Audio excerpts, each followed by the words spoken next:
I'm not using my real name for obvious reasons, and I'm leaving out the exact park and team. If you're in the Southwest, you can probably guess. It's that big one where the stone glows red before the sun actually rises. Where ravines are so tight your radio starts sounding like it's underwater. Desert on the flats, twisted juniper and pinyon on the benches. And then deep cold slots where a headlamp beam looks like a cigarette in fog. This was my first real search and rescue call out as more than a training shadow. I'd done litter carries on easy rescues, directed tourists back to the trailhead, helped an old guy with heat cramps hike out at 2 in the morning. I'd taken the courses, map and compass, low-angle rigging, desert medicine. I was fit, enthusiastic, and a little too excited to prove I wasn't just another weekend warrior. I had a new pack, borrowed a team radio, checked my Garmin 4 times, and told my girlfriend I'd text on the inReach if it went long. You know the type. That was me. The call came over GroupMe at 5:27 on a Saturday. Overdue party of 4. Last contact yesterday 18:30. Influencer type. Loop trail 8 miles, rated moderate. Tong overnight. 30 to 2:36. No storm cell. The coordinator asked for a hasty team to go to the PLS point last seen, then leapfrog along spurs and side canyons. They needed bodies to search audible first, then visual. I replied, available, before I'd finished reading. 5 minutes later, I was driving. The sky just starting to smear from black to iron gray, coffee steaming in a travel mug that tasted like dish soap. At incident command, it all felt legit, grown up. The whiteboard with the grid, trackers pinning last phone pings, the burnt-smelling propane heater, the morning knots of quiet conversation. The coordinator, gray, was in a fleece with the team patch worn almost white. He looked like a retired woodshop teacher, calm, methodical eyes. He paired me with 2 veterans, Tino, compact and careful, the kind of guy who talks with his hands, but keeps his palms low, and Maureen, tall, 50 plus, hair and 2 braids like she'd never cared what was fashionable. They'd both logged more hours in those canyons than I'd spent sleeping in my apartment.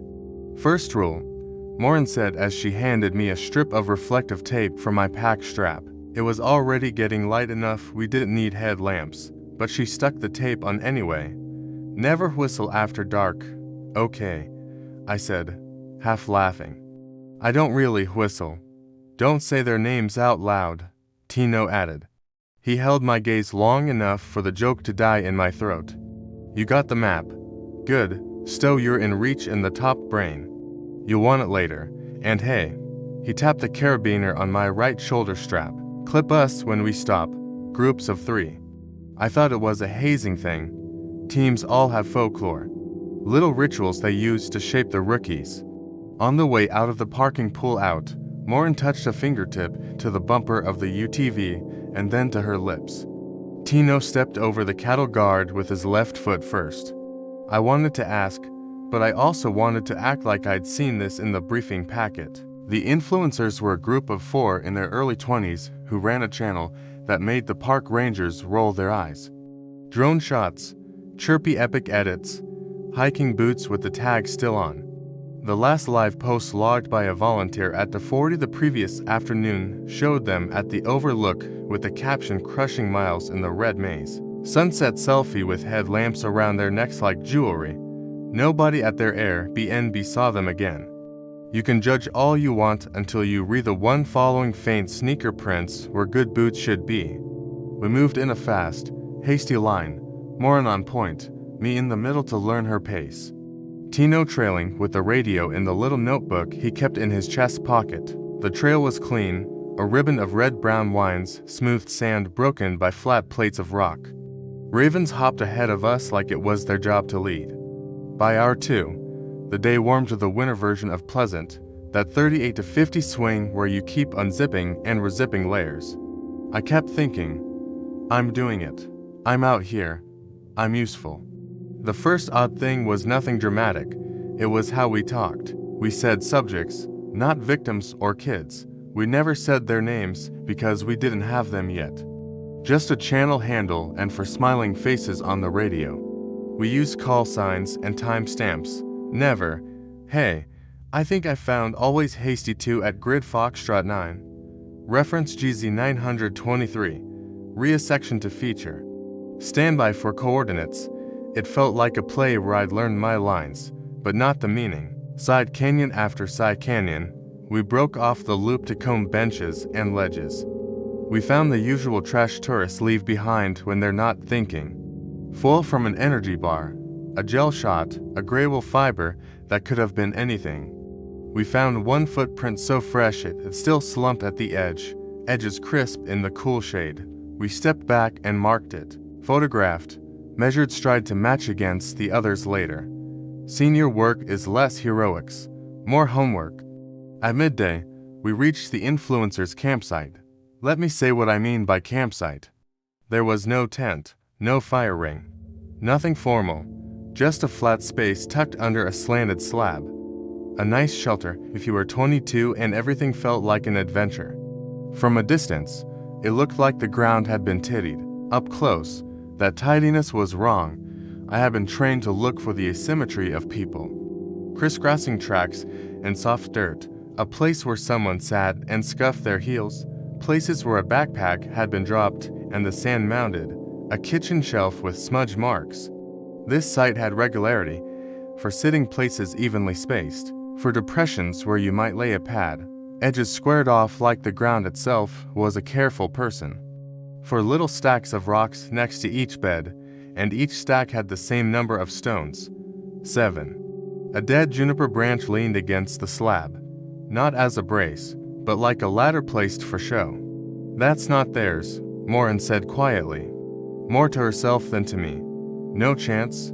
Copy," Tino said. He turned away from the site and wrote in his notebook, not looking at it as he wrote. He drew something else instead. 3 dots in a triangle, then 2 lines, then a dot outside. He didn't show me. We fanned. We did what we always do. Circled to pick up tracks, scanned for micro-trash, sighted along the faint contour of scuff marks to see if they hinted at direction. I was about to call out a strand of fishing line caught in a sage stem when I heard it. Help. It was clean and high and sharp and close. I don't mean carrying the canyon close. I mean another person in the next room close. It had that startled bird echo up in the roof of your mouth like when you almost drop a glass. I turned without thinking because we train you to respond to that word. It's muscle memory. The problem was it came from everywhere at once. Help? Same voice near like maybe 20 yard. Then the same help but thinner as if far down a hall. Then a raspier help lower to my right. I spun. Felt the rush of adrenaline make my fingers tingle and took one step toward the nearest wash. Morin's hand hit my shoulder harness so hard I almost fell. "No," she said. "Eyes here." I did that thing where you pretend you intended to turn to your teammate all along. The rational part of my brain started offering possibilities. A person moving fast, calling repeatedly, acoustics, to people in distress. We all want the world to make sense to the maps we carry. Copy audible, Tino told the radio. He did not say we heard help. He said it like he was logging thunder. Hasty 2 has audible, multiple directions repeating. Another voice called. It wasn't help this time. It was a rock thrown into a quiet pool that makes a plunk. And then later you remember it as speech. Then Morin. It was her name. My hair rose. Not a metaphor. The little hairs on my arms on the back of my neck lifted. Whoever said. It got the vowel right. The Rene part with a faint upward lilt that only people who know her use. It slid around us like a kite string we couldn't grab. Morin didn't move. "We don't answer names," she said to me. "We don't speak them, not here." Then the part that tipped the scale. The sound of a person stepping lightly on dry leaves. That skitter crush sound, only it came from silt and bare rock. It came from places where there were no leaves, no twigs, nothing for a shoe to talk to. It made the sound anyway. "Wait," I said, because I wanted to apply the things I knew. "We can triangulate, call out, have them call back bearings." I raised my hand to point and realized my finger was shaking. Yeah, Tino said softly, that's what it wants. He clipped his carabiner to the loop on my right shoulder strap. Morin clipped in on my left. We had practiced team clips in bad weather and at night to make sure no one steps blindly into space on slick rock. I had never been clipped at noon on a clear day 100 yards from a well-marked trail. Keep your eyes on toes and knees. Morin's voice dropped into the monotone she used to talk people down from ledges, factual and kind at the same time. The face will be tempting. Ignore it. What face? You'll know, she said. We moved together, the three of us, into the shallow draw behind the camp. Our goal wasn't to go towards the voice. It was to get enough lateral separation to see what cast what. I kept my head down to watch the ground. Little vortices of sand were windied, dark pebbles, a beetle stuck belly up. My tripod knee ocked where I'd banged it the week before. Morin's boot brushed mine, and the contact felt like permission to breathe again. Hey, someone said to close. Guys, the awkward half-SW swallowed S sounded exactly like the kid in the drone clip, the one with the neon beanie. I looked up there, half veiled by the brush, was one of them. Gray hoodie, jawline that would photograph well. Confusion on his face like finding my team attached to me was the weirdest part of his day.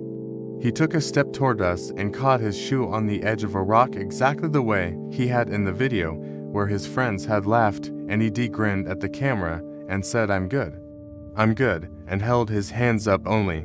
He didn't blink. People blink every 5 to 10 seconds. You don't normally count it until it stops. He looked at us the way deer look across a road at night. Motionless, but not rigid, too poised. The sun hit his cheek and made no shine. Skin absorbs light. This skin pushed it away. Say your names, he said. And there was no breath at the edge of the consonants, no dampness, dry mouth over dry teeth. Say you're here. I don't know how else to explain it except like this. My whole body leaned toward wanting to be polite. It was wired deep. The urge to respond when someone asks your name in the most normal voice you've ever heard. If you've ever worked a hot line at 3 o'clock in the morning and had to match someone's cadence to keep them from hanging up, you know that pull answer. Meet their energy, be human back. Mean squeeze my arm once. Hard enough to bruise. No, Tino lifted the radio. Audible visual, one subject or similar. He chose his words with care. Do not approach. Subject is stationary. Help. The thing said as if trying a new word on its tongue. I'm here. Say my name. Say your names. Let me know you're here. We stepped sideways together to change our angle. From to feet over, the hoodie's seam shifted wrong. Instead of a single folded curve, the fabric had a second ghost seam where an image had been laid over a shape that wasn't quite the same. Like those cheap t-shirts where the printed sleeve doesn't match the cut. The jawline had a little bevel like it had been stapled to the face underneath. No smell, that's the other thing. Humans smell like salt and oil and cloth warmed by sun. This was cool. The way granite is cool, even when everything else bakes. It would have worked for anyone who didn't know him, but we had never said his name. Copy came command over the radio. Gray's voice stayed level. Hasty, too. Maintain group of 3 protocol. No whistle. No names. If approach continues, escalate to Rule 3. Other teams hold position. I didn't know there was a Rule 3. The thing took 2 steps forward without the shoe scuff sound this time. It didn't blink. Its mouth opened like it was going to smile and then stopped half open. Someone learning where to put muscles. I wanted to be brave. I wanted to be useful. I also wanted to run until my lungs tore. Hey, it said again, the voice pitching up like a friend signaling a friend from across a bar. Hey, it's me, I need water. No, Morin said, but to me, not to it. Rule 3. She unzipped the top brain of my pack and took out the orange contractor bag we all carry for body, heat emergencies, and shelter. She shook it open with a stiff snap. I had practiced crawling into that bag in the snow to trap the warm air, to keep a subject shivering from going lethal. I had never practiced what happened next. She put the bag on the ground open like a mouth and stepped behind me, her hand on my head, the other hand on my right shoulder to turn me 3 clicks to the left. Tino lobbed a rock. It was not a big rock, fist size. He threw it not to hit, but to distract the way you toss a stick not to a dog, but away from a dog. The thing's head turned to follow the arc, but not like a human tracks motion. It slid. No sod. No hitch. Just a glide. Help? It said mildly like it was noting the weather. I think I sprained my ankle. Get ready. Morin told me. Oh, now, she said, and we moved. If you've never done a bag and bolt drill, here's how. You use the bag as visual interruption. Humans key on faces and hands. You remove both from view. You step like you're in a 3-legged race. Your clips keeping you aligned so you don't kick each other's ankles. And you don't look back because humans also key on eye contact like CGI rigs track points. We moved together. We had practiced the movement pattern in dumb scenarios with jokes. It did not feel dumb now. Behind us, the voice called, "Hey, hey, hey, hey," and then perfectly, as if he'd been practicing, "Morin." This time, it added a little cough at the end. I kept my eyes on Mean's left sleeve and the ground to feet ahead. We reached the crease where the draw pinched into a slot. We had a pre-planned rally, a wedged juniper trunk where 3 runners of webbing were already in place from some old training scenario or some other day. They looked sun-faded and useless, but they told you human here. Human before, human again. We fell into the shadow and clipped short. Morin turned and in one practice motion lifted the orange bag like a bullfighter escape and dropped it across the slot opening. The bag hung and flapped and caught on a thorn, and for a second it looked foolish. Then the thing stepped into the shade. It didn't like it. There was no hiss or recoil, no vampire burn. It just slowed. Maybe light means something different to the shape of its nerves. Maybe it needs the scattered gentle illumination of overcast and can't parse hard edge. It peered in the way a person peering into a dark garage dims themselves, makes their face slack to hear better. Only the slack didn't fit. The face didn't know how to go limp. The half smile stayed and the eyes did not adjust. Tino took out a little film canister, the old black kind. He popped the lid. Inside was gray ash. He touched his index finger lightly into it and flicked it like salt at a grill. "What are you?" I began. He flicked again. The ash made tiny arcs and then drifted like it couldn't find a place to land. The third flick hit the threshold of shadow and did not cross. The dust hung. I would have called it a trick of light if I were alone. I was not alone. Rule 3. Tino said without taking his eyes off the gap. Make ash. Make barrier. Think of it like flour on an oil leak. What ash? Anything burned by us. Mean spoke softly but clearly like reading to a child during a storm. Old cotton shirt. Hair. Sage. You keep it in every kit. You didn't pack yours yet because you're new. I swallowed. The word ran through my head anyway. Skinwalker. I had grown up hearing it in whispers and in Halloween dares and on forums where people argued about cultural theft. I had told myself not to use that word to explain the unknown. Then it reached up from the dark, living and wrong, and used my teammate's name in her teammate's voice and wanted mine in return, and my mind grabbed the closest label like a handrail on stairs. Something outside shifted, not steps, the pause before steps. Guys, the voice said, dewy with concern, it's getting weird out here, okay? Please, I'm cold. Copy, Tino said to the empty air. He kept his tone professional. We hear you. He did not say more. He did not ask questions. He did not give it anything. We waited. Morin breath slow enough that I matched her without meaning to. The orange bag rattled faintly, making fake fire sound. Outside once, a raven made the frog croak they use when they don't want to waste a sea. I wanted to peek around the bag just like a child wants to look under the bed because not looking makes a shape. Looking makes it be a pile of shoes. I didn't look. After a time, that was either 3 minutes or 20, the voice tried on a new tone. Fine, it said petulant, pitch-perfect 22-year-old who had not got his way. Fine, then lower testing. You'll get lost. Then the exact voice of our coordinator. Radio still. All teams return to base. Repeat all teams. It clipped off, leaving the echo of authority in my gut. Not bad, Tino murmured.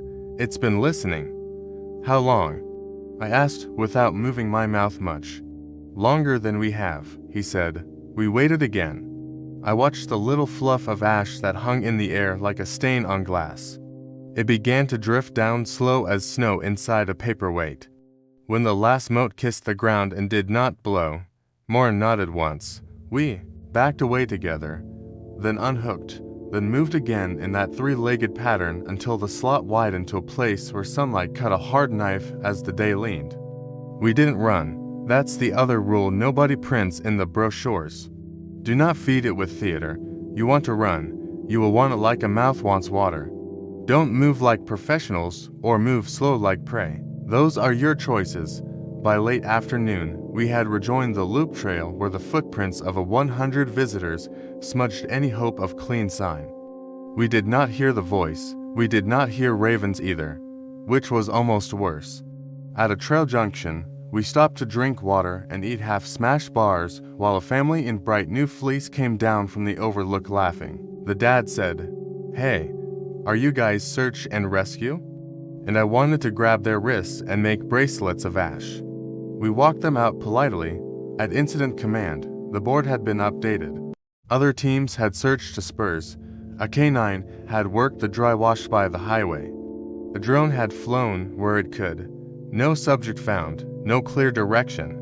Gray listened, nodded, wrote a time next to each report. He didn't ask me to speak. He asked Tino. He asked Morin. Then he said, "We'll go again 1 hour before dawn, not at night."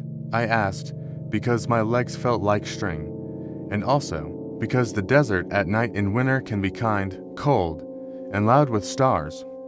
And part of me wanted to prove I wasn't scared. "We don't whistle after dark," Gray said. And his eyes retired in a way a nap doesn't fix. "We don't call their names after dark.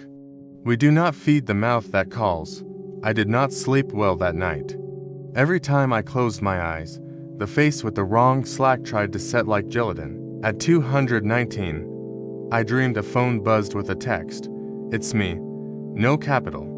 At 4, I sat on the edge of my bed and packed ash into an old film canister like a superstitious climber packs a lucky rock. We hiked in under a sky the color of cold tin. The canyon felt different, wound tighter. Our headlamps were off because dawn was close enough to be a rumor and because Morin said, "Light draws lines. Sound draws circles." I pinned that in my mind without knowing why. We didn't go back to the camp. We went up canyon where the walls drew together until we had to turn sideways. There is an uglier word for narrow canyons that all the tourists use. We try not to. If a place has power, you don't make it a joke. The wash bottom was ribbed with old flood runs, hard as ceramic underfoot, and even the ravens didn't dare the slot. The air smelled like stone. We moved in the habit we had worked the day before. 3. Clipped, stop, breathe, listen. We heard nothing for a long time. Then guys, right over our shoulders, soft as the idea of a hand. We didn't turn, water, it added, slightly bored with itself. Then it tried. I fell, which almost worked. My knee twinged in sympathy. At a constriction no wider than a door, Morin stopped. She pointed. The rock had been polished not by water, but by work. For little smooth places where many times a shape had pressed and tested and pressed. Above them, a nest of twigs jammed far up for any wind to have carried them. Some of the twigs were not twigs. They were the stiff plastic stems from those fake plants you buy at craft stores. "Rule 4, she said, and I didn't know there was a rule 4. We set our own call. How? Not a whistle. Tino smiled without humor, not names. He took from his pocket a tiny speaker the size of a matchbox and a little battery pack. He connected them with a snapped magnet and set them on the ledge. "We speak something that belongs to us that it can't wear." "What?" Min hummed. "I expected a song," I got a note. A single low old note that felt like a steel string just plucked. Like the sound a wine makes in a bottle if the bottle used to belong to your grandmother. Tino harmonized a third above in a voice that would have embarrassed him around a campfire. The two notes beat together. Not pretty, not a performance, more like a coordinate you could mark on your map. Again, Mirroring said, and I added mine, a fourth below, shaky at first and then solid when theirs held me up. It hurt my chest like maybe I wasn't built to make that noise. We did not sing long. We didn't need to. The slot held it and folded it and set it gently on the ledge like bread said to rise. Something answered. It didn't do words. It tried and made a soft scraping, curious, like a new climber learning knots by feel. It added a note to high to hear, which is a stupid sentence until you feel your mers ache and your eyes water. We stopped. It stopped. Then the little speaker on the ledge played our three notes back exactly right. It had recorded without being told. We listened to ourselves. It's hard to explain what that did to me. The canyon had our breath now. It didn't belong to it. It belonged to the slot and the rock and the cold, and the three of us clipped together. We stepped forward, past the door with choke. The slot opened into a pocket where Flood had dumped everything it had chewed loose over a decade. Yard sale scraps, chunks of pallet wood, a wheel off a cheap suitcase, a cracked phone case with glitter. Nest, that was the word my mind grabbed. But not like feathers and song. More like a magpie with a credit card. At the center of it lay a shape the exact size of a person sleeping on their side. Subject, Tino said gently. Visual. He did not say boy. He did not say a name. No audible. Stand by, copy, command said. The radio sound flattened by rock made Gray sound like he was under a blanket. We moved slowly. Ash canister open. Bag ready. Clips taut. The shape did not turn. If you've ever been the first to reach someone in deep sleep, you know how it feels to hang on the edge of their breath, afraid to tip them one way or the other. I took 2 more steps and saw the hoodie seam where a head rested on an elbow. The seam was right. The light made the cheek shine. The skin absorbed it. The eyelid flickered. People in deep sleep flicker their eyes. He was human. We did the things you do. We said human words in human cadence. I'm here. I'm a rescuer. You're safe. I'm going to touch your shoulder now, without saying a name. We touched with the backs of our fingers first to startle the least. He sucked a breath and came up on his elbow, though fast I almost hit the orange bag out of reflex. He was 22 or 20, or that age when you can't tell the difference. Lips cracked white, scrapes on his palm crusted with the red dust you never wash out of your socks. His eyes watered with the shock of wake. Hey, he whispered. He looked at the ledge with the little speaker like he knew it. He looked at me and then past me, pupils trying to jump. Don't, he said. And then, don't say, he swallowed. It made me, it. He gagged and made a noise like a dog choking on too big a mouthful of dry kibble. Then he leaned sideways and vomited clear water and nothing else. It kept giving me water, he whispered. Not food, water. Okay, Marine said in that soothing voice that holds back panic's tide. We're going to get you out. Where are the others? I asked before I could calculate the cruelty of that question. I wanted him to say, right there behind you with a shaky smile. He flinched and his mouth made the shape of a name that did not come out. They put us in places, he said. Places that were like places we knew. It kept trying the wrong voices until it got close. It learned the cough. He laughed once, a dry bark. I didn't cough until it made me. We'll talk later, Tino said. Not here, we bagged him. Not because he was hypothermic, though his hands were cold, but because the orange became our new flag, our new box to move the world inside. If something wants your lines in circles, you draw new ones and put them on your shoulders. I clipped to Tino and to the kid. Morin took point. Ash open in her left hand, radio in her right. Lo, we moved. It did not try to stop us, that's the part I don't understand, and I am okay not understanding. Maybe it had never had anyone refuse to speak when spoken to. Maybe it liked the game more than the catch. Maybe the nest was bait and we took the wrong piece. All I know is that as we moved back down the slot, in the place where the day's first sun had just cleared the rim, there was a smear of something on the wall, like when a kid drags chalk under a hose stream. Lines gone watery and sad at the trail. It tried again, casual as a bird peep. Morin. The kid flinched hard and started to turn. Mean touched the back of his hand with 2 fingers. "That's not for us," she said. "That's for the place where we are." We walked. I watched the ground. The world stayed the world. Back at Incident Command, there were blankets and tea and a paramedic who said the kid's vitals were better than you'd think. He drank slowly. He asked for his friends again in a voice that made gray. "Who has seen more than anyone needs to look away." We told him the truth. We hadn't found them. We were going back out. "What is it?" he asked finally. Not as a child. Not even as a scared adult. Not the way you ask what an animal is or what a sound is. The way you ask what rule you broke so you can stop breaking it.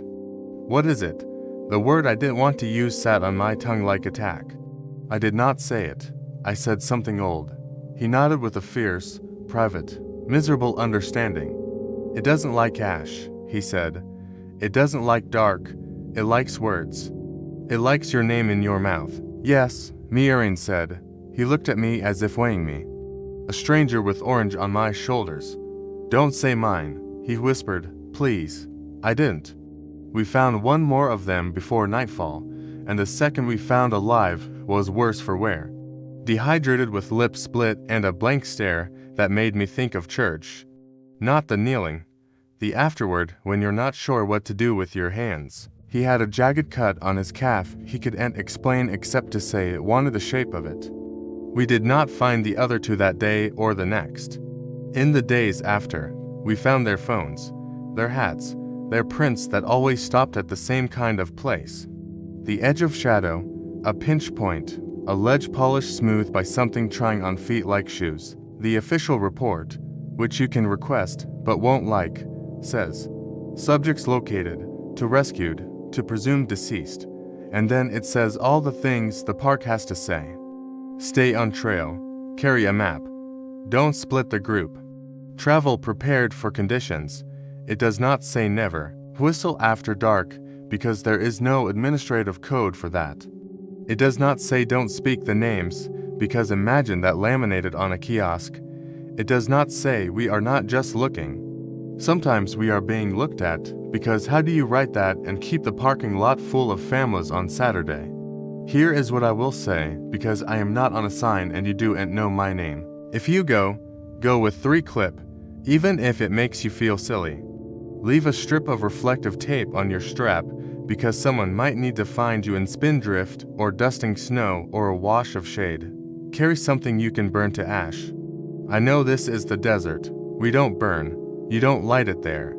You burn it here where you can control it, where it's your fire on your terms, and you carry the ash in an old film canister like someone's grandfather taught you a trick in a garage. At dusk, when the red walls stare back the color of a bruise and your breath comes out bigger than it went in, don't whistle. Your mouth is not the only instrument out there.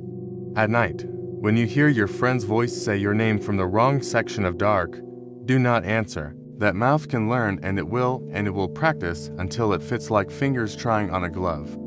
And if you do the thing we did, the 3 notes, the little speaker, the way you set your own tone in a place that wants to wear your words, don't do it like a dare.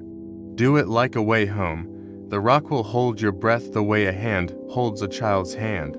Firm and not forever. I left the team after that season, not because of horror, though there was that, but because the way I saw the place had changed, and I wanted it to be a certain way again. S needs people who can do the job and then sleep. I can do the job. I can't do the last part. I still hike. I still step over cattle guards with my left foot first and touch my fingers to my lips at a trailhead without thinking about why. And when a raven croaks at me like a smoker laughing, I croak back, low and stupid sounding. And the bird looks at me like I've been told a joke I won't get until I am older. My girlfriend asks me sometimes when we reparked at the overlook in evening and the tourists are doing their last light shots and the stone is pretending to be fire. What was it? She doesn't mean the missing boys. She knows those answers. She means the mouth. She means the dry sound of my name in someone else's voice from just behind the brush. I tell her the truth I can stand. It was old. It had rules. We learned some. We'll learn more. I don't say the other word because I am not the one to tell that story. She nods and we sit there with a thermos of coffee that tastes like dish soap because I will never get it right. And the ravens hop like little undertakers, and the rock glows and then stops. The way something alive glows and goes quiet after. If you go, remember we're not just looking. Sometimes we're the bright bit of string in the brush. Sometimes we're the call and not the caller. And if something learns to cough at the end of your name and asks for water in the voice of someone you love, tie in. Draw your circle with ash. Hum your note low and true. And walk away with your eyes on the ground and your friend's hands on your shoulders. Don't look back. That's for it. That's not for you. I'll start with this. I am a dad with a mortgage and a back that hurts when I carry too many grocery bags. I'm posting this because my hands still shake when I hear our back door creak, even though we replaced the latch and added a bolt. If you live at the edge of the woods and your kid brings home a stray, just read this through. It won't make you feel better, but it might make you see things the way I finally did. We moved into the new development in late spring. The builder called it Sageview. It's a row of identical beige boxes with young trees zip-tied to stakes, sprinklers hissing at 6 a.m., and an HOA email once a week about trash cans. The lot's back up to a county nature preserve. No lights back there, no paths, just a posted fence and signage about sensitive habitat. The realtor sold that as a feature. Quiet, she said, waving her hand at all that dark. Dear at dusk, my wife Claire loved the kitchen. Our daughter, Grace, 6 and fearless, loved the grassy swale behind the fence that held puddles tadpoles liked. I love that the commute put me home by 5 and the cul-de-sac meant she could ride her scooter with the other neighborhood kids. First weeks were normal. Boxes, pizza, arguments about where to hang the TV, that kind of thing. If you squinted, if you ignored the wall of dark beyond the fence at night, the place felt like a reset button. Grace found the dog on a Saturday in June. I was in the garage flattening moving boxes when she yelled, "Daddy, dog." Her voice was too excited for the tired mud I pictured. I stepped into the backyard and saw her on her knees at the fence line, hand threaded through a gap in the slats, palm up. The thing in the scrub took a step toward her like it understood the gesture. I'm not an expert in dogs. I grew up with cats, but even I could tell this wasn't okay. It was emaciated to the outline of bones. The rib cage was a rack, the hips like twin knobs pressing through dull, uneven fur. One front paw was mangled, to toes fused. The whole foot twisted so that when it put weight on it, there was a wrong little rotation. Like the joint bent where no joint should, it didn't bark, it didn't pant. It stood in the shade and watched my daughter with an expression that wasn't friendly or fearful, just focused. "Back, Gracie," I said, and reached for her shoulder. Claire came out wiping hands on a dish towel. "Oh," she said, voice soft, "poor baby." She made the mistake people make. She widened her eyes and tilted her head and turned into syrup about a creature that needed a clinic, a shelter, a tranquilizer gun, something. We went back and forth right there, me saying, "We don't know what it is. It could bite. It could have something," Claire saying we could feed it while we called around. It was cruel to let it suffer. Grace looked between us with that top lip tremble. I know means she's bracing to cry. "My friend," she said, "you win some and you lose some." That afternoon, I bought a big bag of kibble and the cheap metal bowls from the grocery store. We set them on the slab by the back door and left the slider cracked. The animal stood 10 feet away in the shade and watched us set out dinner like a guest at a table who doesn't understand the ceremony. When we went inside, it came forward, sniffed once, and pushed its whole face into the kibble. It didn't chew. It just swallowed like it had learned to skip the part of eating where you taste. Buddy? Grace said in that way kids name things for the first word that feels right. Buddy's hungry, I said we'd call animal control on Monday. It was a weekend. Our phones were full of photos of boxes. We hadn't filed the new vet info yet. The county shelter was the kind of place where you leave a message and they call back on Wednesday. We'd keep it outside. I told Claire, we'd do this like sensible people. That first night, every time I passed the slider, I saw it standing just outside the porch light at the edge of where light turns to backyard black. It stood there the way a person stands, square, evenly weighted, head level. It didn't wag, didn't sit, just watched the lock. That was oddness number one. It was fascinated with locks, not doors, not people. Locks. We had a neighbor, Cam, who treated the HOA Facebook page like his job. 3 houses down, big guy with a smoker in the driveway and a shirt that said, "Barbecue is my love language." When he saw the bulls by our back door the next day, he yelled over the fence that coyotes were thick this year and we shouldn't encourage anything. "That ain't a coyote," he said, when we described it. "Probably some poor feral. Just be careful. People losing cats lately. Check next door." Next door was full of missing posts. Tabby seen last Tuesday. Little brown dog slipped under fence. Parakeet. I don't know either. 2 houses away, the Callahans had plastered the cul-de-sac with, "Please help us find Copper," a golden retriever with a white chin and helpless eyes. The comments were the usual. Coyotes, owls, someone said mountain lion, but that felt dramatic. We kept Buddy outside. It slept, or at least lay down under the barbecue, tucked in where the concrete stayed warm. The mangled paw stuck out at a bad angle. The toes on that foot long and spilled like someone had stretched them and stopped halfway. At night, I heard it shift and scratch, and once on that first Sunday, I heard a sound like the back door unlocking, the click pop of the deadbolt. I froze where I was in the hallway. Claire was asleep. The house was quiet except for the fridge. The slider was shut. When I went to check, the bolt was where I'd left it. Buddy was standing at the glass tent in a way, head cocked, listening to my steps. It made that sound again. Not with its mouth, with its throat. The little click and then a pop that only makes sense when metal slides into a strike plate. It was practicing. On Monday, I called animal control. A woman with a tired voice took the address, said they were backed up, asked me to keep the animal contained if possible. "Don't try to touch it," she said. "Don't feed it if you can avoid it." I said we'd been feeding it. It looked half-starved. She sighed in a way that told me she has this conversation a lot. "We'll try to get someone out by the end of the week." It is funny to me now how fast we lions do the right thing turns into we lions wait until it is someone else's problem.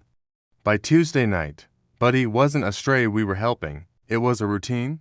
Grace would tap the glass and say dinner and it would step out of the shadow and pretend to be what she wanted. Oddness number 2 was the way it looked at my daughter. With me or Claire, it blinked slow, calculating. With Grace, it went still in a way I can't explain. Not stiff, not threatened, like a child at story time, looking at the pictures, absorbing everything, voice, cadence, hands. If she chattered, it watched her mouth. If she sang, she tends to sing to everything. It turned its head like a radio catching a signal. That week, 2 more pet posts went up on Nextdoor. One had a Ring camera clip of something loping across a driveway at 2:00 a.m. It wasn't great quality, but you could see back legs, a long spine, a head that turned toward the camera as if it knew what a camera was. In the comments, someone wrote, "Wolf," and someone wrote, "No wolves here," and someone wrote, "Kiosks will take cats right off the patio," and someone wrote, "Why do people let cats outside?" So, it became a fight the way those threads always do. By Thursday, when Claire left the slider cracked to air out the house, Buddy nosed it open with that mangled paw and set one foot on the kitchen tile like it was testing temperature. Claire yelled, "No," in that high voice you use on pets and toddlers, and it withdrew, head low as if chastened. It spent the rest of the afternoon pressed to the glass, watching the handle. Our cat, Pixel, a fat gray creature who slept where the light pulled, had been irritated from day one. He did that sideways Halloween walk past the slider, tail puffed, ears flat. He would hiss and then do nothing more. Friday morning, he ate half a can of tuna and curled in the laundry basket. Friday evening, he didn't come when Grace called him in that sing-along voice she uses that sounds like a different child. We shook treats. We checked his usual spots. Behind the dryer, under the guest bed, the warm patch by the vent in the hallway. Nothing. Maybe he's in the garage, Claire said. And I agreed because it was easier than what I was thinking. Grace cried quietly into a towel. Pixel doesn't like Buddy, she said like it was a confession. That night at 1:30, I woke up to Mom. You know, your kid's voice. Even half asleep with the train of a dream still dragging past your window. Your body wakes for that word like being pulled to the surface for air. I touched Claire's arm and she was already moving. Baby, she said into the dark. Mom, the voice said again, the exact same way. Same breath between syllables. Same faint scrape at the end from the mild summer cold Grace had. The sound came from the kitchen. The slider glowed rectangle pale with porch light. Claire flipped on the hall light. That's when I saw the weirdness. The light made the sound falter, not stop, falter-like. Turning on a light broke a rhythm. We got to Grace's room and found her face down. Boneless in sleep. Hair across her cheek. Mouth open, snuffling. The monitor on her dresser showed a pink line that jittered with regular breath. Her door had been shut. The voice came again from the kitchen. Mom, same tone, same break. I don't know what made me do it. Curiosity. Dread. I can't say. But I closed my eyes and listened past the word. You know how when you close your eyes, you hear more details. I heard the faintest wrong click right after the word. A tiny throat noise that wasn't quite human. The sound you get when you imitate the lilt of a sound, but can't help your own voice's shape. I walked to the kitchen. Claire was behind me. Buddy stood beyond the glass with its nose fogging a small oval, not panting at all. The jaw holding the shape of M, the jaw went slack then stiff. Slack then stiff, as if it were trying to fit a tool into the groove of something. Its eyes didn't look at me. They looked past me at the hall where the bedrooms were. Get back in bed, I said to the empty hallway too loud, as if pretending would make it more harmless. Now, it turned its head at my voice. Then it made a new sound. The deadbolt click. Perfect. Followed by the hollow thunk of the latch. Perfect. It wasn't touching the door. We added a secondary lock the next day. Cam helped. You hear that around too? He asked, driving a screw, not looking up. Heard something in my yard, like someone whispering. And then my back gate latch. Checked the cameras. Nothing but a moth. That afternoon, I found Pixel's collar under the deck. It had been dragged into the fine cold dust beneath the steps and laid there perfectly, the buckle pointing up, the bell tarnished and still. No fur around it, no mess. Claire told me not to tell Grace. Over the next week, the neighborhood pets went from missing to we think we saw. A husky down the block came home blooded from something that did not sound like a fence. A guinea pig habitat on a patio was found open in the morning. The wire lid neatly unlatched and set aside. Someone posted that their parrot started saying the wrong name at night. You don't need to believe me. You can tell yourself we all primed each other, that we wanted something to blame for the sadness of lost pets. But I know how my own house sounded. I know how my own house changed. But he began to repeat our kitchen. The beep of the microwave in the wrong room. The whisper of the fridge ice maker behind the couch. The repeated little click of the back door over and over during dinner like a metronome. And then the voices came. Honey from the hallway in Claire's voice while she stood right next to me. Daddy from outside while Grace was in the bath singing to her shampoo. I stopped using Claire's name at night. I said hey instead. I started checking on Grace 3 times a night and then 4. What do you think it is? Claire whispered as if the thing could hear whispering in regular speech differently. I think I said and stopped because I didn't have a name that would land right. Wolf didn't fit, coyote didn't fit, dog didn't fit, and the word you're probably thinking, I won't put it here, I'll say this. Wherever the preserve had that thing tucked away, moving the houses up to the edge pulled it to us like a magnet. Animal control came on a Tuesday, a guy named Matthew with a catch full and a bureaucracy's worth of warnings. He put a crate with a pressure latch near the fence line and smeared it with canned food. Buddy waited under the barbecue and watched him. It did not come near the crate. It did not sniff. It watched his hands on the latch the way it watched my hands on the lock. Matthew took photos. He said he'd swing by tomorrow. He told me not to leave the slider open. That night, the air felt like a storm without a storm. We were the only house on our route with a backlight on.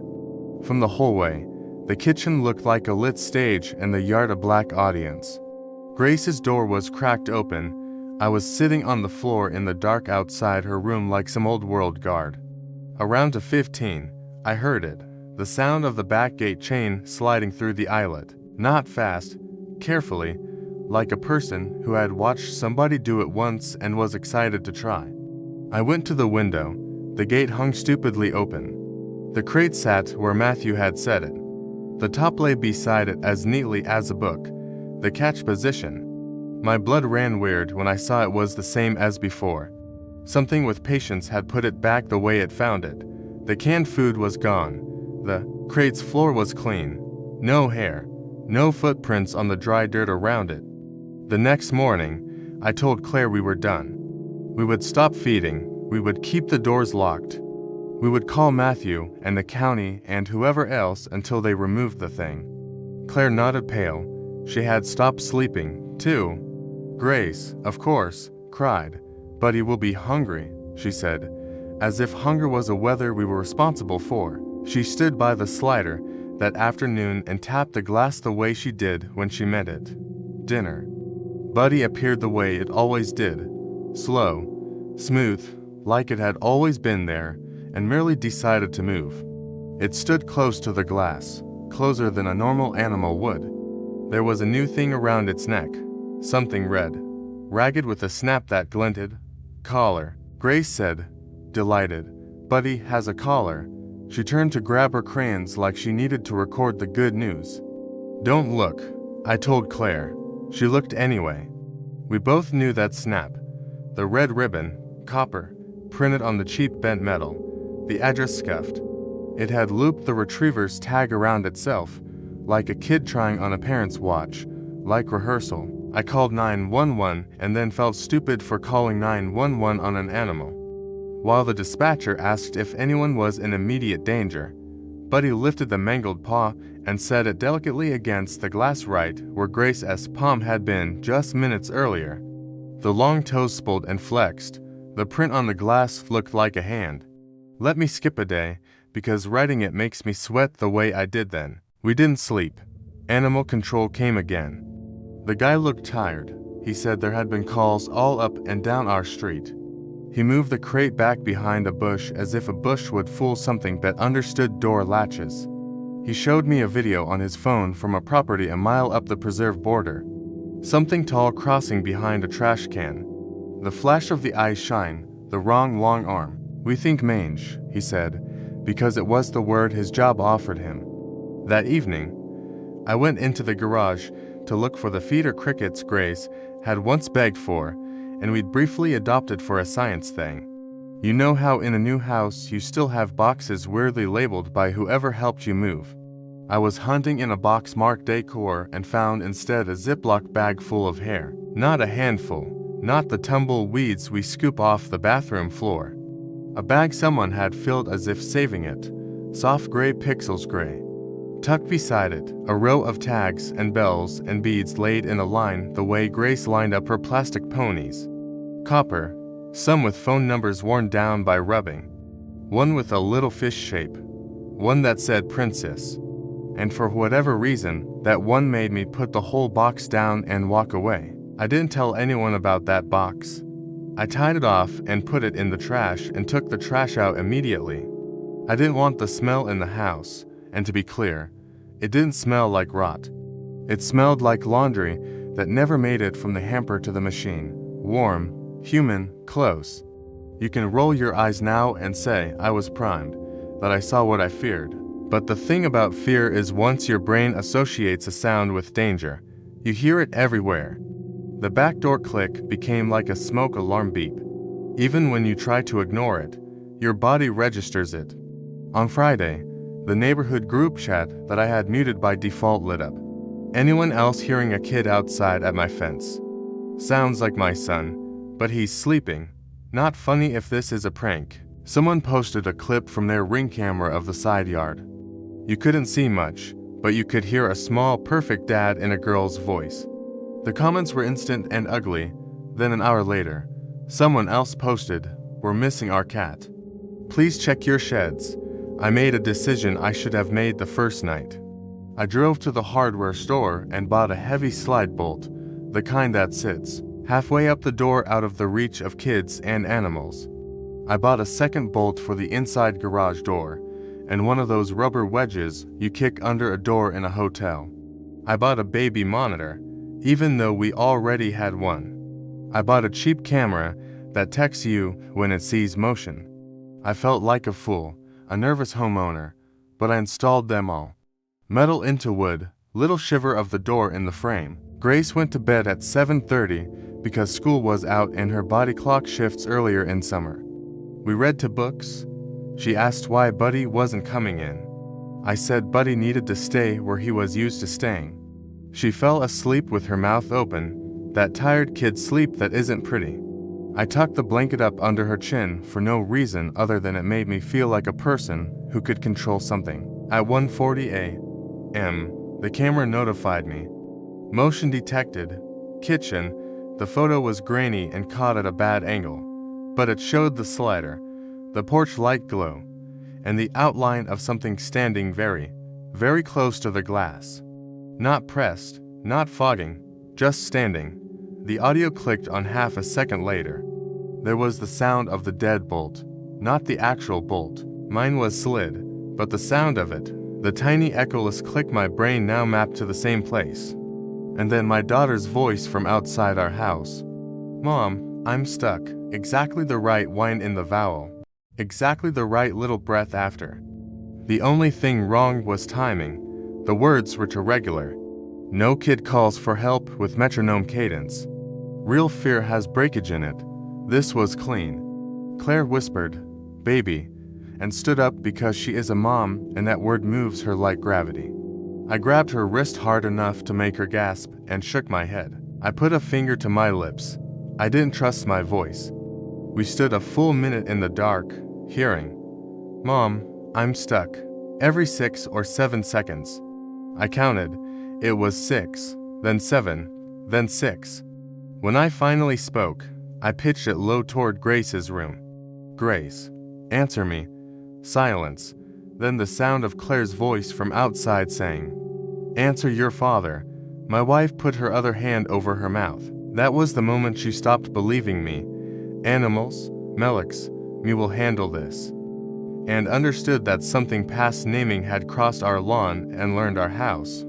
I opened Grace's door and pointed the light at her face. She groaned and rolled, annoyed I'd woken her. After confirming that, after staring at the little chapped lips and the smear of crust at the corner of her that proves humanity, we walked to the kitchen. Buddy stood exactly where the motion photo had caught it, but now I could see detail. The mangled paw's toes not just long, but cracked at the ends like nails that had been scraped blunt by concrete. The fur close-up revealing bruised, thin skin, not and never healthy. The eyes dull and set a little too far apart, like the skull beneath was wrong for a domestic thing. And under the red ribbon tag on its neck, a scrap of cloth looped, like a scarf, blue with rockets. Grace's pajama bottoms from earlier in the week that I could have sworn I'd washed. "Buddy," I said, the name sour in my mouth. "Buddy, go away." It opened its jaw, shaped its mouth very carefully, and said, "Buddy." In my voice, it said it wrong. It butchered the consonants, and there was a little click right after the like a mechanical error. But it said the word. It said the word the way I had said it 3 nights ago when I told Claire we were done feeding him. Then it did the door again. Click. Thunk. Pause. Click. Thunk. It held the shape of the sound in its throat as if tasting it. Greater than you know when you have a thought that slides in and leaves a residue that nothing washes. Mine was simple. It's not mimicking to get food. It's mimicking to learn the lock and to call the person it wants to come to the lock. It was a plan with too many steps for a hungry animal. I turned on every light. The kitchen became bright enough to show dust in the air. The backyard stayed a flat black. The brightness made the thing blink, not flinch. Blink like its eyes didn't adjust fast enough. It backed 1/2 step into the shadow and held there thinking. I told Claire to take Grace and go to the car. I told her to call 911 and Cam and anyone else with a truck and a weapon and to stay on the line with someone the whole time. She didn't argue. She scooped our sleeping daughter in that armful moms all seem to have. Arm, hip, cheek, and went to the garage. I slid the bolt and kicked the wedge and stood in the square of kitchen light facing something that was to in from the glass and did make a fog with its breath. It tried once more. Dad, it said, and if it had said my name, I think I would have opened the door, just to do something stupid and old and brave. But it said the wrong word, and the fact that it said Dad cemented that it didn't know us in the way you know a person. It knew the shape of us, the roles. It knew Mom because that's what my daughter calls out. It knew Dad because that's what Claire says when she wants me and doesn't want to wake Grace. It was learning the parts of us that fit the skin sizes it was considering. Headlights swept the fence. Cam's truck. He asked the kind of guy who hears a text like mine and comes in boots with a mag light and nothing under the weapon category that the HOA would approve. He slammed the truck door and the outside voice said bright and cheery, "Hey, neighbor," in a spot-on imitation of his tone that made my stomach pitch because there's no way it had practiced that. Cam lifted the mag light and Buddy slid back very fast into the dark beyond the swing of the kitchen light. Like water leaving a hole, we walked the yard with our lights. The crate was untouched again. The gate hung open. The fence line looked like all fence lines do at night. Plink, plink, plink, shadow. Nothing. But when my light passed over the edge of our deck, the beam caught the glint of something small and metallic. I crouched and reached into the dirt. My fingers found the rough line of a zipper. It was Grace's small hoodie. It had been pulled under the deck and laid flat the way you lay a shirt to iron it. It was still warm from the dryer. We called 911 again because now it was a person or an animal with hands. The dispatcher asked if anyone had attempted entry. I didn't know how to answer that. Cops came, 2 cars, polite and bored until I showed them the kitchen camera clips. The younger one stopped smiling. The older one said his cousin's chickens had been disappearing. They walked the fence and told me what people tell you when there's nothing to be done. Keep the doors locked, lights on. Don't leave food out. Report anything else. He told me they'd log an extra patrol. I didn't sleep that night. Claire and Grace slept in our bed with the door locked. I sat in the kitchen at the table just to show myself that I could occupy my own house. At 4 a.m., when it's the worst version of night and best of morning, the motion camera pinged again. This time it caught a different angle, the shadow of something tall and slender moving past the porch post. The edge of a face with too much length under the eye. The flash of the red tag. It made a new sound. The syllables spoken like a question. Skin, the first syllable to bright, the second dragged. I didn't breathe for too long listening to that. And I don't know if I did the right thing next. I went to the garage. Here's where the story will sound stupid or brave depending on what you are. I wish I could say I planned something intricate. What I did was simple. I opened the garage, got in the SUV, and backed it down the driveway until my bumper was past the porch. I left the engine idling. I took our kitchen trash bag with a box of tags and hair and cloth ID told myself ID thrown away and dragged it out into the middle of the driveway. I tore it open with my hands. The tags made small tiny noises on the concrete. The hair made a soft sound that made me gag. I set the bag down and walked backward toward the open garage. Got in the car, foot on brake, my hands shook. I flashed the headlights once. It did what curious things do. It came to see. You'll say I couldn't see it. You're right. I watched the red tag swing into the beam, and then I watched the rest of it arrive. Assembled from parts I'd been seeing in pieces for 2 weeks. The 2 long arms, the twisted paw that still found purchase, the fur that looked like a suit borrowed and not altered. The way it moved like the idea of a dog someone described to someone who had never seen one. It stepped into the light and stopped with its head cocked over the trash bag like it was reading a note. Then it bent to the bag. It lifted the hoodie out by the hood and did something with it I still dream about. It shook it as if to fix its shape, then lined it with both hands across its own chest as if measuring, like a person grabbing a shirt at a department store and holding it up to see if the shoulders will fit. It looked toward the garage like it expected to be watched. I took my foot off the brake. The bumper hit it before it moved. That's the true part. When you hit a deer or a dog, there's chaos. This was a dull, clean sound, like a bag of wet sand struck by a board. The body didn't tumble, it folded under the bumper. The car hopped. That wasn't me. That was the axle hitting something it didn't like. I kept going until the hood met cardboard boxes and the sensors screamed.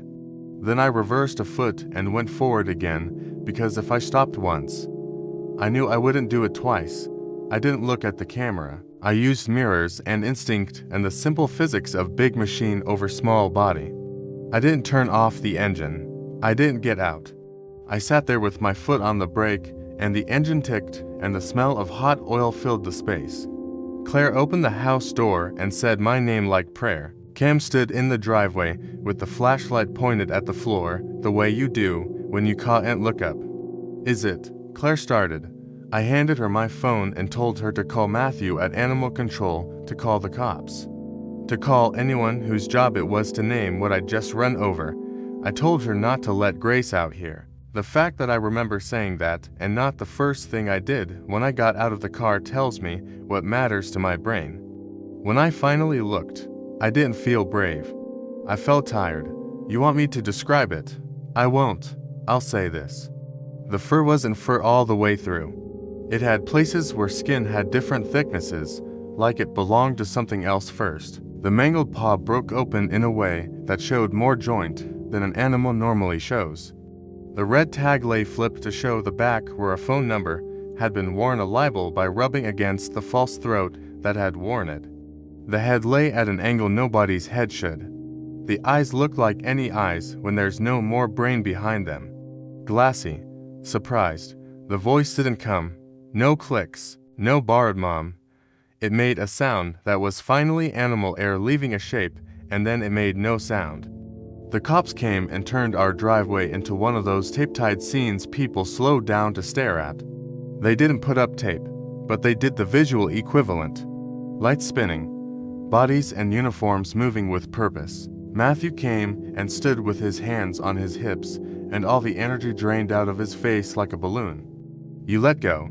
You ran over a coyote, he said later when he had to write something on a form. Severe mange, neurological something. He used words that had the advantage of being on the sheet in front of him. I signed where he told me. He asked if he could take the body. I said, yes, please take it. Take the whole night. Cam said he'd bleached the driveway before Grace woke up. He did. And the smell of bleach made the kitchen smell like a hotel pool until we opened all the windows. People on Nextdoor posted about the commotion. Someone wrote, finally, and someone wrote, poor thing, and someone wrote, my kid, slept through it, and someone wrote a long thing about human encroachment and habitat loss that I agreed with in theory and could not engage with in practice, because I was up to nights listening for a sound I swore I'd never hear again. The Callahans took down their copper posters. They held his leash and talked to each other and went back inside.